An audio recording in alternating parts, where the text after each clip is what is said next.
Going on? What's going on, Knicks family?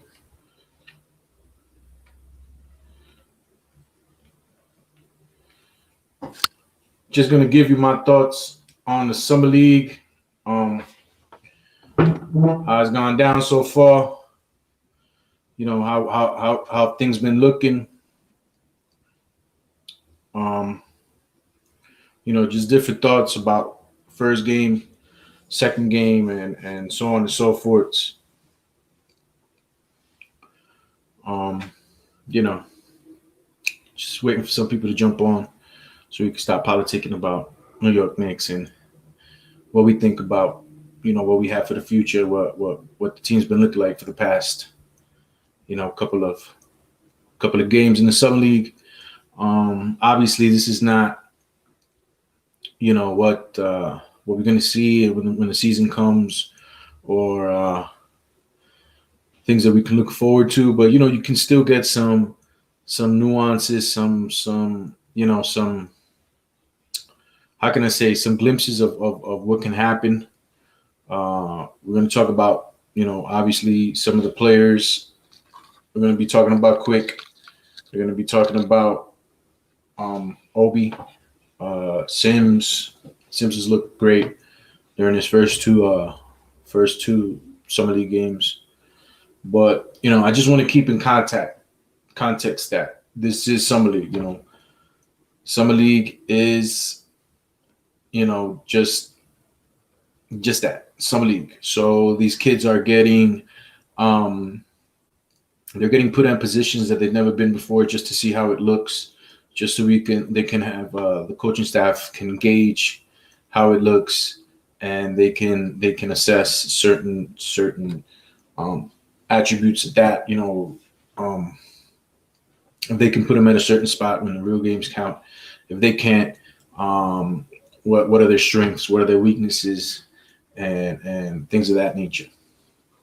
I'm gonna start off by saying that I was very disappointed after the first game.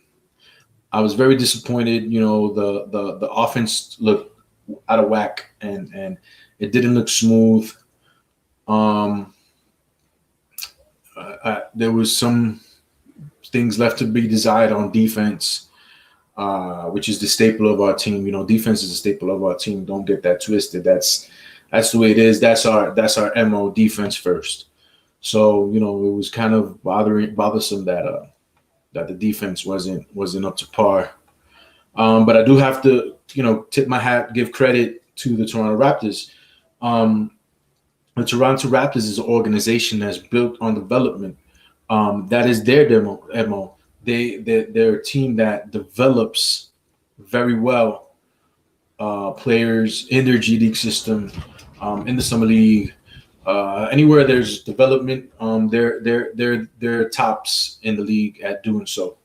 So development is very important to the Toronto Raptors, and we saw, even though none of these teams have time to mesh, have they don't play together. They just barely got together and started scrimmaging and things like that. They showed why they're tops in development. They just have a system, and the system, every player has to go through that system, and every player has to appease that system.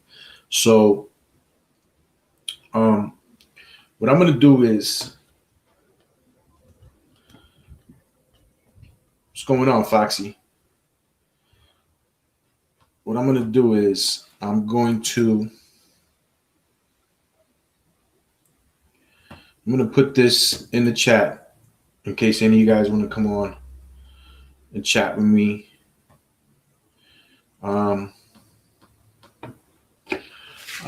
This is actually the first time I'm using the StreamYard for any of my my takes and my thoughts. So just bear with me, guys.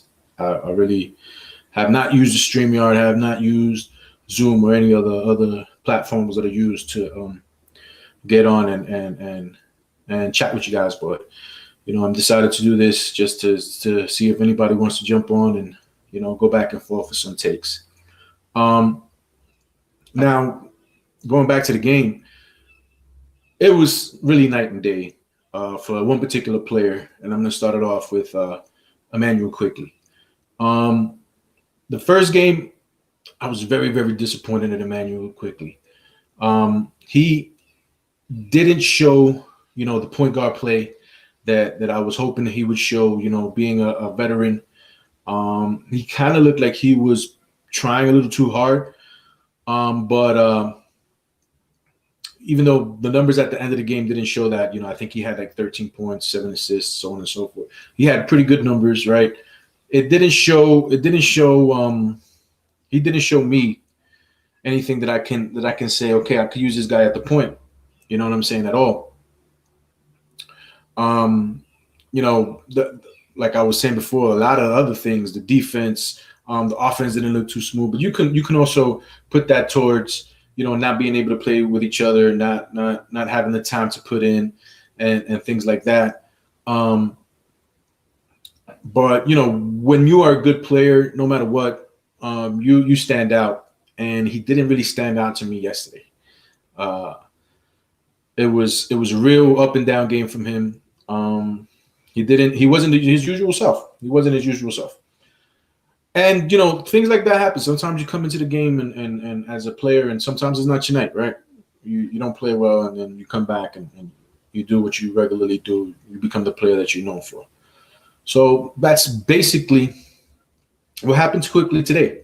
For those of you who just finished watching the Summer League game, boy came out and basically, shot the lights out of the ball. I didn't see the playmaking that you would like to see from a point guard.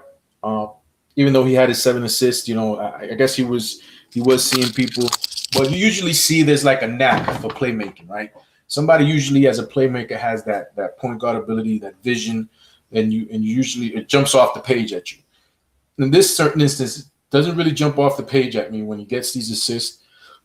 Excuse me, unless it's like lob attempts, and he's going to have plenty of opportunity to get lob attempts with this team. This team has plenty lob attempt type players, starting with Mitchell Robinson. In the Summer League, he has Obi, and he has Jericho Sims. And I'm going to get into Jericho Sims later. There's a lot of people that are happy, that are really ecstatic about Jericho Sims, but we're going to leave Jericho Sims for a little bit later on. I'm going to go and check out his statistics for the end of this game, right? So we can have some context about what we're talking about here when it comes to Emmanuel quickly. He had a great game today. He had more than 30 points, 30 some odd points, and basically night and day from the game before. He looked like he was more undercomposed. He looked like he wasn't trying as hard. He just went out and he played today. Was playing on a back-to-back, so probably had a little bit of a rhythm thing going, and that usually helps any player, or mostly rhythm players. So I can give it to that. See, Stephen Fox, what's up, my boy Stephen? Quick is an elite shooter. He's best with someone like Rose or Deuce penetrating and then kicking it out to IQ for the shot. He's best at catch and shoot. I agree 100%. His best attribute is shooting the ball, catching, shooting the ball, get into his spot, shooting from distance. That's what Emmanuel Quickly's MO is. He's that type of player. We don't really want him thinking too much the basketball game. We just want him to catch, shoot the ball, get back on defense. So, yeah, I'm 100% with you, you know what I'm saying? That's what we want him to do. Obviously, they're giving him the point guard responsibilities because they want to see development from the player. They want to put other things in his basket, more responsibilities, so that he can get better as a player, right? It's part of development. And I can't get mad at just one game, him looking like he looked, but he obviously didn't display this in the first game. Came second game, came back, probably saw the tape, saw he didn't play well, shot the lights out.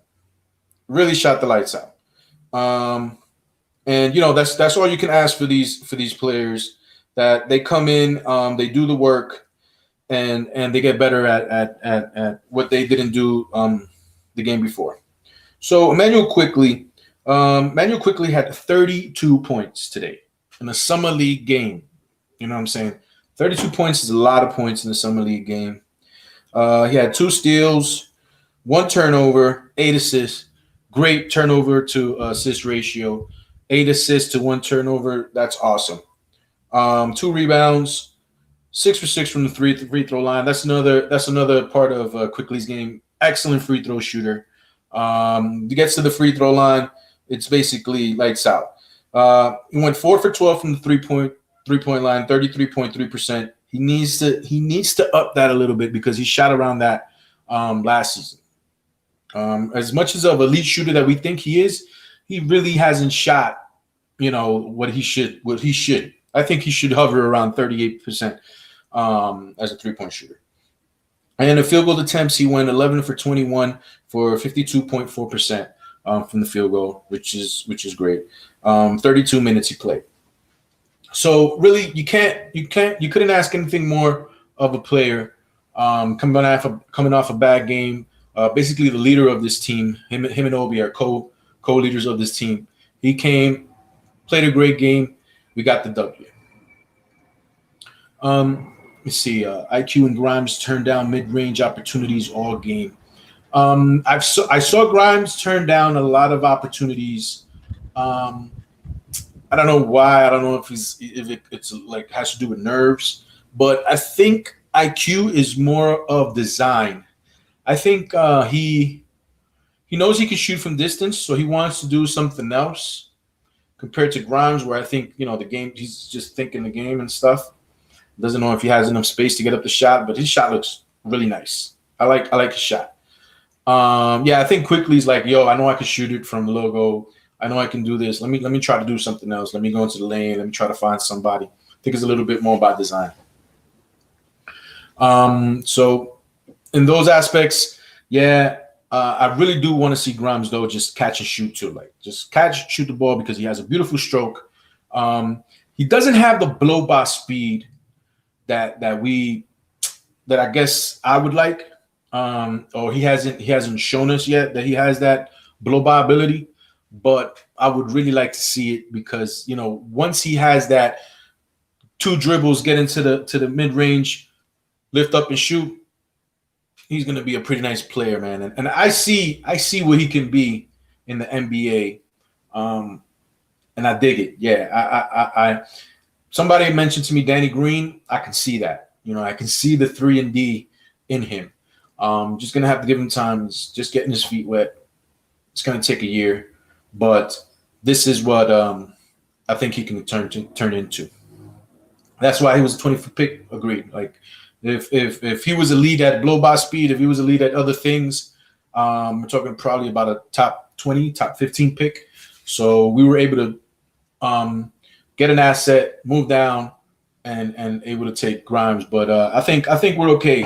I think we're okay with him. Kind of the same thing, with IQ. They have certain elite skills, but they're not complete packages yet, and obviously that's going to take time. And we're gonna have to babysit them. Maybe Quickly this one more year. Grimes is going to be babysit this whole year. Same thing with McBride and Jericho. I'm going to move on to Obi Toppin.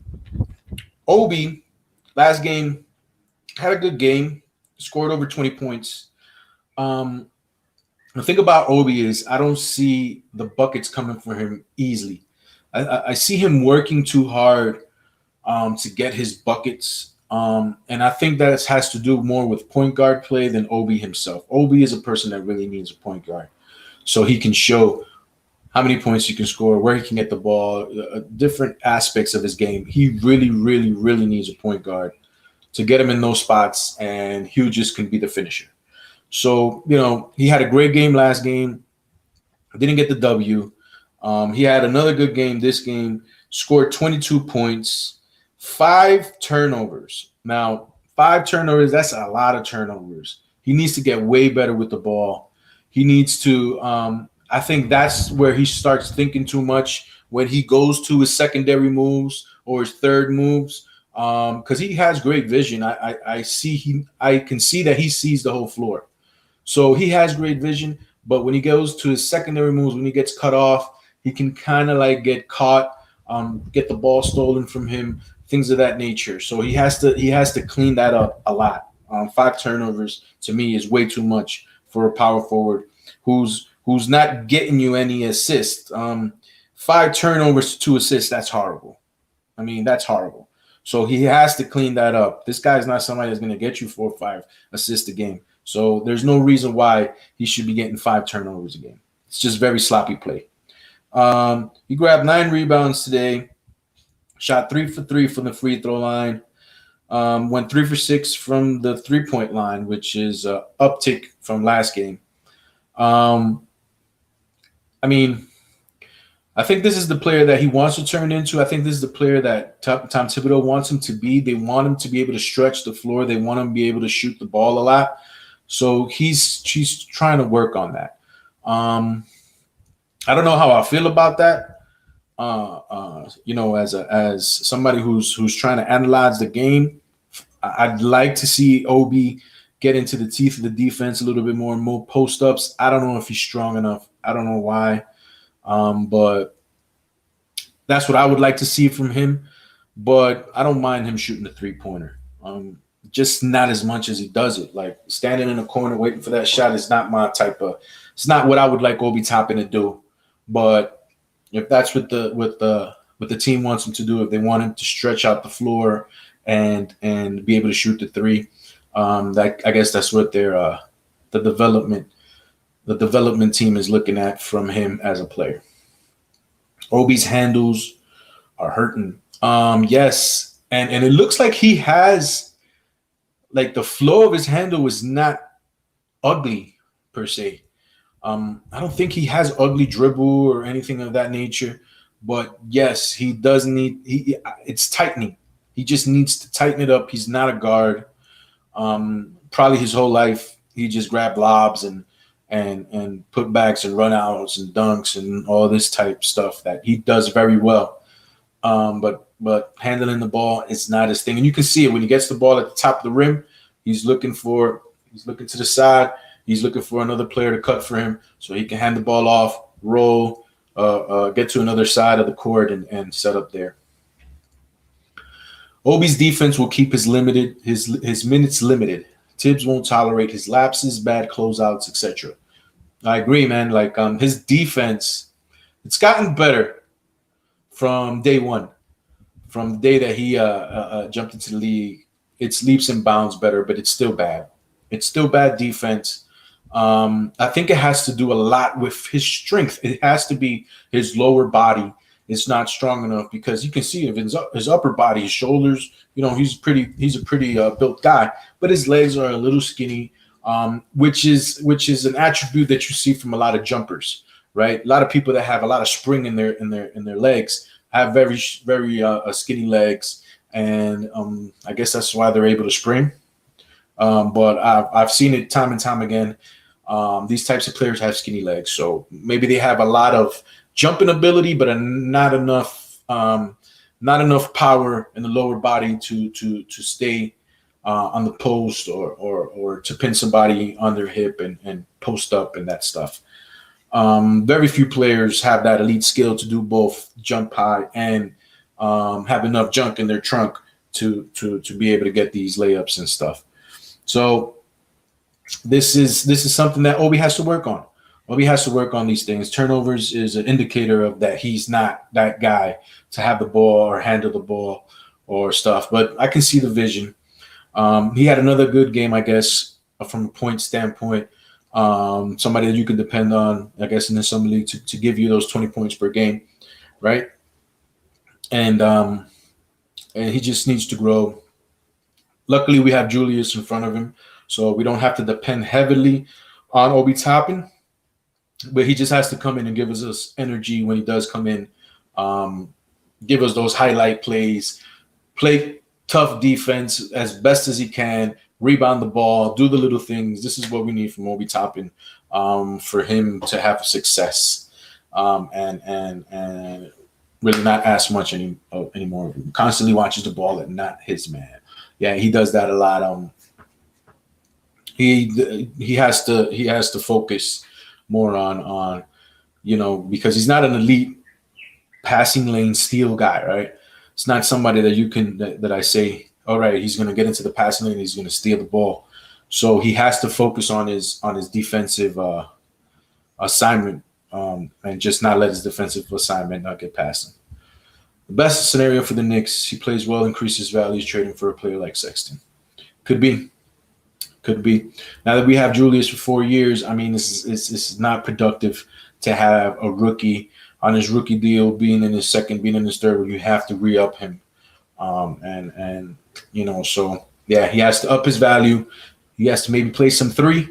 Maybe that'll help his value. Shoot the shot, shoot the 3-point shot consistently, and somebody be able to bite on him and get, we can get some value, because I don't want to lose Obi for lesser value than what we got him. So he has to up his value for me to be able to get something of value from him, and not trade 25 cents for $1 to get it. So yeah, those are my thoughts on Obi Toppin. Let's see if that happens, Foxy. Let's see if he goes ahead and ups his value, and we're able to trade him for a piece for the future, for the now, and somebody that we can move forward with at another position of need. Now that we have Julius on the fold for another 4 or 5 years. All right, so with that, I'm going to move on to. I'm going to go into the Grime. I'm going to go into the rookies, and I'm going to lump Grimes and McBride together. Grimes, like I was saying before, I like his game a lot. I like his shot, shoots the ball nicely. He's trying hard on defense. I can see his niche in the NBA. He just has to get a little bit more rhythm, a little bit more playing time. Seeing defenses once or twice, play a couple of games. By game 20, I can see Quentin Grimes becoming somebody that can catch and shoot the ball, knows what he has to do. As long as he can stay on his defensive assignments, he's going to get minutes, and I like that. I don't think I have much to say about Grimes because I haven't seen much yet, but I'm really not worried about him at all. I think we kind of know what he is. Hopefully, throughout the years, he'll develop other things in his game, which usually players do. That'll just make him a better player, better athlete, stronger player.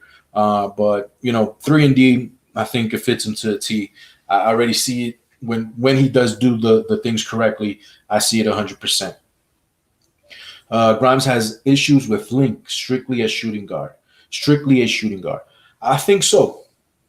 I mean, if he has to switch up on a 3, I think he can switch up on a 3 and play, admirable defense. I don't think he'll be overwhelmed, but just in stints. It has to be something that's in stints, something that just happens in the flow of the game, pick and roll defense, gets switched off, he has to cover another man. But yes, 100%. Grimes is strictly a shooting guard. He's a 3-and-D player, strictly at the shooting guard position. So we could be looking at somebody who can spell RJ Barrett for many years to come off the bench, a piece, because these types of players are in demand. So we have to know what we want and where he fits in our system. If we're gonna, at the end of his rookie deal, keep him in the fold, or if we're gonna use him in a deal, or whatever the case may be. Couldn't deal with Scotty Barnes. Scotty Barnes is a special player, man. One of my favorite players in the draft. I was surprised he went 4. I didn't, he started off at 9 when the ESPN mock draft came out to the Knicks, right? Boom. Then he was at 7 to the Golden State Warriors. Then he moved up to 6 to the Orlando Magic, and to 5 to the Orlando Magic, and then all of a sudden Toronto Raptors picked him up. 6'7", 6'8" guy with length for days. Has a lot of things to work about in his game, but he was one of my favorite players in this draft, and I stand by that. Like, I think he's going to be special. He's going to be able to, if you fit the right pieces around him, he's going to be able to do a lot of things for you and help your basketball team a lot. Now, I'm going to go to one of my favorite players on the Knicks right now. This is Mr. Miles McBride. I love his tenacity. He he embodies kind of like what the New York Knicks want to be, gritty, tough, defensive minded, um, takes nothing from nobody. He's gonna get in your face. He's gonna tell you what he wants to do. Um, I can see in timeouts he goes up to jokers. He goes up to whoever he needs to go up and say either I missed that pass or seal a little bit better or why don't you do this? We can do so. This kid is to me mentally he's head and above shoulders Quentin Grimes on the basketball court. And I think that's a great thing, being that we got him in the second round. Kid's got a chip on his shoulder. He's explosive at 6'2". He has a 6'9" wingspan. So to me, I think the New York Knicks hit a home run with Deuce McBride. I really, really, really like this player.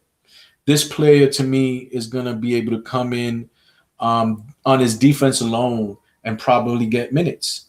We're gonna go through spells in the season where Kemba's not gonna be healthy, where Derrick Rose is not gonna be healthy, and we're gonna need a third point guard who's gonna come in and at least on the defensive side not lose any value there.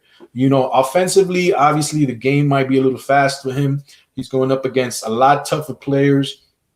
In Chicago, he's going to be going up against somebody like Alonzo Ball, who's 6'7". In Detroit, he already went up against Cade Cunningham, but he's going to be going up against another 6'7" point guard who's tough to handle. So, he's only 6'2", but there's really nothing bad I could say about this kid. I know he's going to give it his all, and I know he's going to try as much as he can to be that defensive presence, that presence at the point guard position.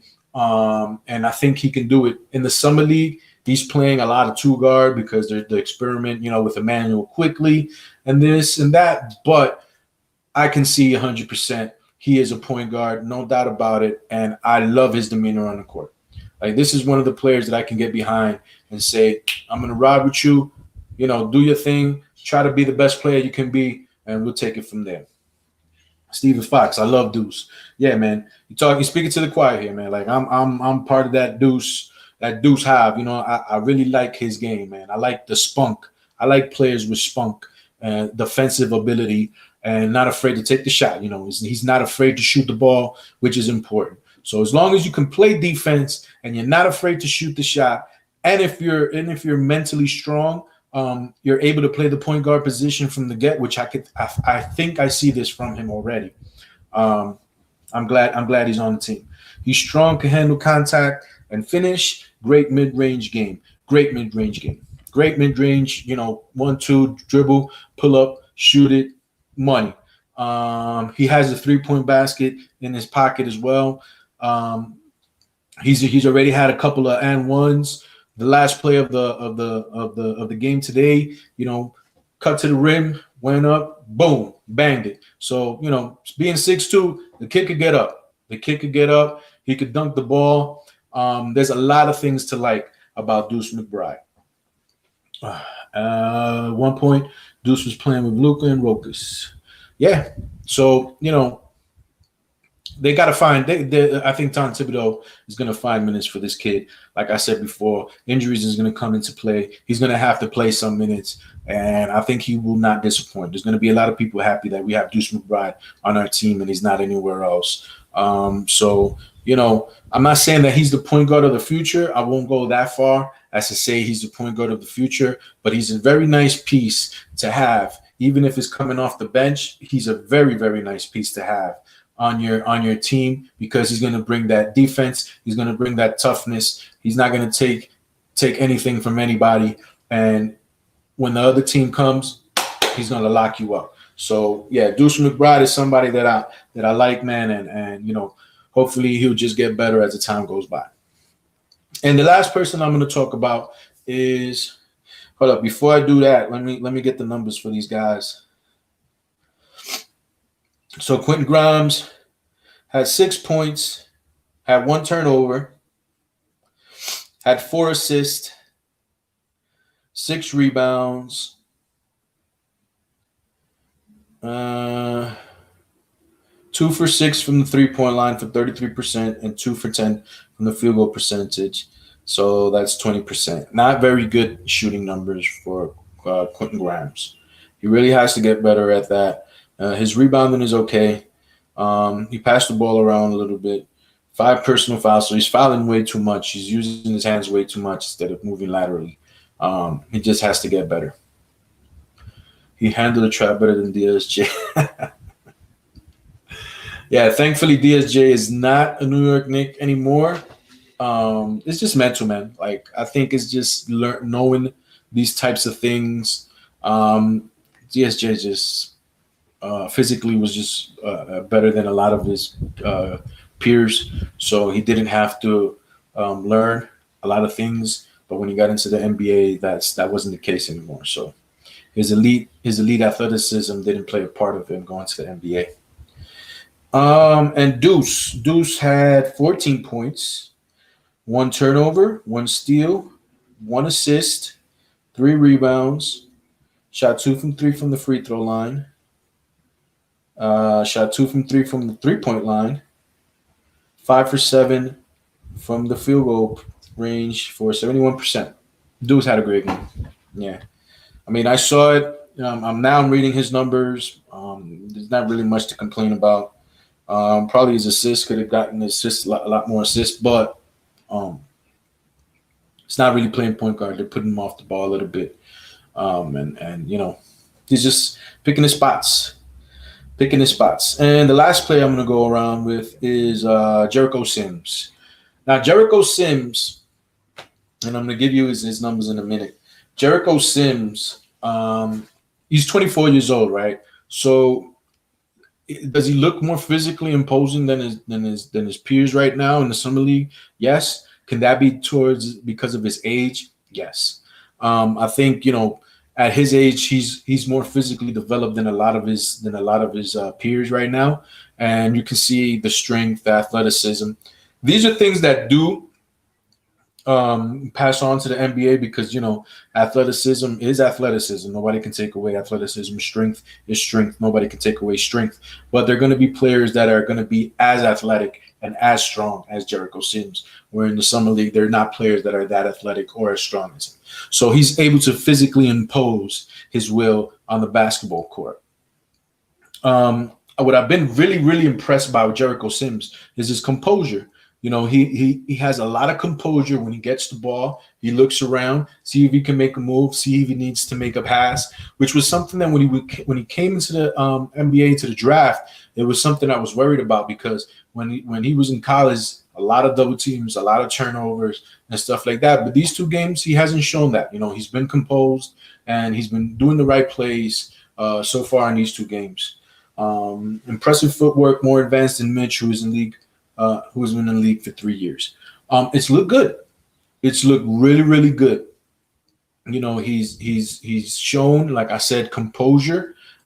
He's had the 1-2 hook shot. We've seen that. He's gone up strong. He has had great field goal percentage for the past 2 games. He's been rebounding the ball. He's been the anchor of the defense for the past 2 games, and you can really see. You can really see a lot of tools in this player that can be used if we're able to develop it right. If we're able to develop him and hone all his skills, this guy's usable. We can use this guy on our team in the NBA. So he's shown a lot of good things. He's been one of the darlings of the summer league so far. Off just that, off playing well, not making mistakes, being really calm. He looks really calm on the court, which is a good thing for me. That you don't look like you're overwhelmed, like you can't play in the league or whatever the case is. He looks like he's been there, done that. He's not afraid. He's not looking for nothing else. He's just zoned out, focused on what he needs to do, and that's rebound, defense, and putbacks and so on and so forth. Can't teach his athleticism and bounce very good laterally. Now, these are attributes that you're just born with. That dunk, Foxy, huh? That dunk was crazy, man. When Quickly gave him the alley-oop, the guy's neck looked like it was above the rim. Looked like he wanted to tear down the rim. So those are awesome plays that showed you how athletic he is. Um, and again, if we can hone this guy, if we can reel him in and really develop this guy, he might be a problem. I see that he was like 6'9" and 6'10". They listed him at 6'9" and 6'10". Either Obi is not 6'9" because he looks way bigger than Obi. Either Obi is not 6'9" or this guy is taller. I don't know which one it is. I don't know if Obi is just only 6'8" or something, but I thought Obi was 6'9". I thought Jericho was 6'9", 6'10". But this guy looks way bigger when you put him next to Obi Toppin. So I'm hoping he's closer to 6'10", 6'11". Than what I'm seeing. Yeah, I don't know, man. I thought Obi was 6'9", but it looks to me like he's either 6'8", 6'7", next to Jericho. I'm gonna give you Jericho's numbers.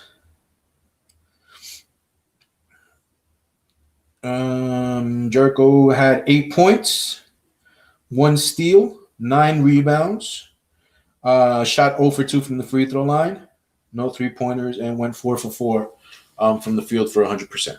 So basically, double guy. You know, he's gonna get you the points, he's gonna get you the rebounds, put backs, be an anchor of your defense. Very important roles in the NBA. Nerlens Noel type role. You can see Nerlens Noel just inked a a 3-year, $30-some-odd million deal. So you know these attributes are still in demand in the NBA. And if he's able to get this hook shot, and also I also wanted to note when he's going up the floor with the ball, he looks very comfortable dribbling the ball. So to me, that's also another important factor in the player. He doesn't look overwhelmed. Looks like he can't do it. You know what I mean? So doesn't have to do it at all. But when needed, when he has to do it, looks like he's able to bring the ball up the floor and get it to his guard without a problem. So to me, that's very important and something that I also liked in his game. The Obi comparison to Amari. Amari was so much bigger and stronger. The way he was looking against Jericho looks like he is. I think you're right about that, Foxy.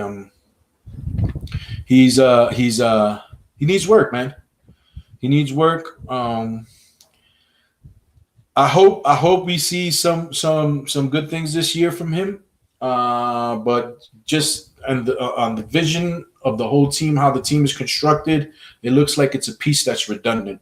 So that could either be a good thing or a bad thing. A good thing in the sense that when you have somebody that can come in when somebody else leaves and you don't, and they do the same thing, you don't lose any cohesion. Everybody already knows what the players do. The system doesn't have to change because somebody else came in who at one point is a defensive anchor, dunks the ball, and now you're bringing in a 3-point specialist who doesn't defend or doesn't, you know what I'm saying? So the cohesion is when a player does the same thing that the other player does. But we got to hold the comparisons. Amari Stoudemire was a great player for many years, but he did have a point guard. He had an elite point guard with him, and I guess if you see it that way, you can probably say we definitely need a point guard, and that's what I'm pleading for the New York Knicks. Please get me a point guard. Be it Sexton, who's a score first point guard, but I need somebody that I can say this is my point for the next 5-7 years, and I don't have to worry about that position anymore because I'm kind of done with that position. I agree. Sims has nice handles for his size. Yeah, he does, man. Like I could see him doing some things. He's just really athletic, and I like his demeanor. He has a cool demeanor, kind of like RJ Barrett. Doesn't get too up, doesn't get too down. I dig it. The Sims name was taped up. Hopefully, I did. Hopefully, it is nothing. I didn't see anywhere where he got it banged. It could be many things. It could have been the game before, but I think it was during the game where he got it taped up. I didn't see any hindrance after it got taped up, so it wasn't like it was hurting him. But it's the NBA. This is what happens. Sometimes you get little dings here and there, and you have to get it taped up or retaped or whatever the case is. But that's the deal. So yeah, man, that's my summer league review for the first two games. I'm glad we got this win because the first game was very disappointing. We didn't do much. Toronto, tip my hat off to the Toronto Raptors. They played a great game. Development is key, and you can see why Toronto is a great developmental team. But I think the next game is Wednesday. I'm not sure who we playing on Wednesday, but I think the next game is Wednesday. I'm not sure if we're going to have the same team or sometimes in the summer league we only get a couple of games out of certain players, and they don't play anymore, so they can get a look at other players. I don't know if that's going to be the case with the Knicks. Either they're going to sit quickly or they're going to sit Obi, so we can see how other players look. I guess we'll find more news when Wednesday comes around. But Wednesday comes around, we'll have another Knicks game, and then I'll have another review on how our players did.